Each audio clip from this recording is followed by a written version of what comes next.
ये वो हैं जिनके खिलाफ इसराइल ने अब जंग का मोर्चा खोल दिया है। हमास, जिसने पिछले हफ्ते सीमा पार की और महिलाओं, बच्चों समेत कई लोगों की हत्या कर दी।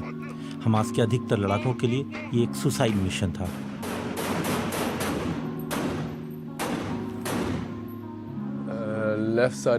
मेरे सिर के बाएं हिस्से में गोली या ग्रेनेड से निकली कोई नुकीली चीज लगी। पक्के तौर पर नहीं कह सकता वो क्या था। बाएं हाथ की उंगली और मेरे गले में भी गोली लगी।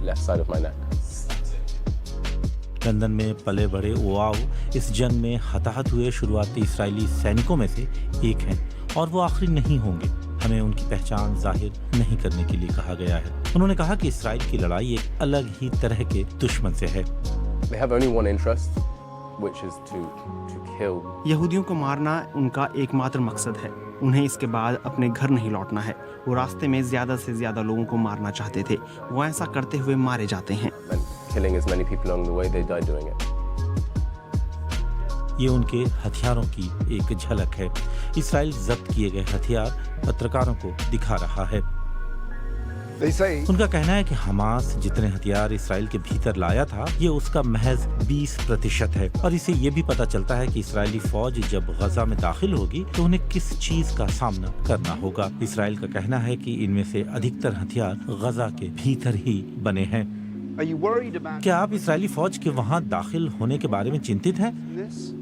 I'm not worried. The IDF can deal with everything that stays in that room and more. लेकिन ये तो उनके हथियारों की झलक भर है। गजा की इन सड़कों को हमास बेहतर तरीके से जानता है। इस्राएली सैनिकों को यहीं जाकर लड़ना है। यहाँ उनके लिए जाल बिछे हो सकते हैं, जगह जगह बम लगे हो सकते हैं और नजर न आने वाली भूमिगत सुरंगें तो हैं ही। इस तरह की लड़ाई में हमास को फायदा हो सकता है।